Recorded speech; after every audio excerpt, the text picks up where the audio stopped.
সৌরমণ্ডলের পরিবার প্রধান সূর্য হলো এমন একটা নক্ষত্র যা পৃথিবী থেকে 150 মিলিয়ন কিলোমিটার দূরে অবস্থিত। সৌরমণ্ডলের কেন্দ্রে উপস্থিত আছে। পৃথিবী থেকে শুরু করে প্লুটো পর্যন্ত সৌরমণ্ডলের সমস্ত গ্রহ উপগ্রহ সূর্যকে প্রদক্ষিণ করে।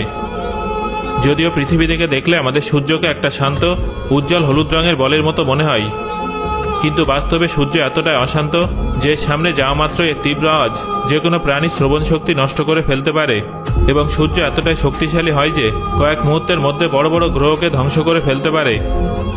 পাশাপাশি সূর্য নিজের মধ্যে এমন কিছু রহস্য গোপন করে রেখেছে যেগুলোর উত্তর খুঁজে বার করা আমাদের জন্য ভীষণ গুরুত্বপূর্ণ। এই জন্য পৃথিবীর নানা প্রান্তের মহাকাশ বিজ্ঞানীরা সূর্যের বিভিন্ন বিষয় সম্পর্কে গবেষণা করার জন্য কৌতূহল প্রকাশ করে থাকেন।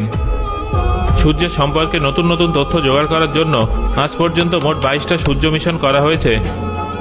সম্প্রতি ইসরো তাদের solar mission Aditya L1 launch করে ফেলেছে, যা সূর্যের অনেক অজানা রহস্যকে আমাদের সামনে তুলে ধরবে বলে আশা করা হচ্ছে।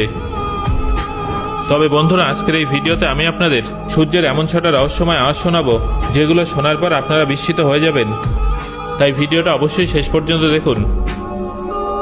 বন্ধুরা, সূর্যের সম্পর্কে স্টাডি করার জন্য যে 22টা মিশন এখনো পর্যন্ত লঞ্চ করা হয়েছে তার মধ্যে সবথেকে বেশি solar mission American space agency NASA কর্তৃক পাঠানো হয়েছে। এর মধ্যে সবথেকে স্পেশাল মিশনটা ছিল 2018 সালের 12 আগস্ট লঞ্চ করা পার্কার সোলার প্রোব। নাসার এই সূর্য মিশনের লক্ষ্য ছিল সূর্যের যতটা সম্ভব কাছে গিয়ে সূর্যের আচরণ, বায়ুমণ্ডল এবং সৌর তুফান সম্পর্কে স্টাডি করা। এর জন্য এটা গত 5 বছর ধরে সূর্যকে প্রদক্ষিণ করছে। নিজের অরবিটে সূর্যের সবথেকে সামনে পৌঁছানোর সময় এটা অনেক ফটো, অডিও, ভিডিও এবং ডেটা কালেক্ট করে নাসার কাছে পাঠায়, যার জন্য এর ভেতরে অনেক ক্যামেরা, মাইক্রোফোন এবং অ্যাডভান্সড পেলোড লাগানো আছে। পার্কার সোলার প্রোব 7 বছরের সময় পর্বে সূর্যকে 24 বার প্রদক্ষিণ করবে এবং শেষমেশ সূর্যের সবথেকে নিকটে মানে 62 লক্ষ কিলোমিটার সীমানায় পৌঁছাবে। যদি পার্কার সোলার প্রোব সূর্যের আরও নিকটে পৌঁছায় তাহলে সূর্যের তাপ তাকে ধ্বংস করে ফেলবে। এই দীর্ঘ সফরে পার্কার সোলার প্রোব সূর্যের অনেক রহস্য উন্মোচন করেছে এবং আমরা এই সোলার প্রোব দ্বারা রেকর্ড করা সূর্যের 6টা ভিন্ন ভিন্ন আওয়াজ শোনাবো।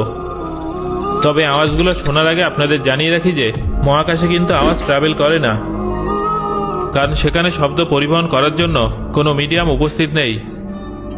এই জন্য এই অডিও ক্লিপগুলো নাসা সেই সমস্ত ডেটা ব্যবহার করে তৈরি করেছে যেগুলো পার্কার সোলার প্রোব কালেক্ট করে পাঠিয়েছে।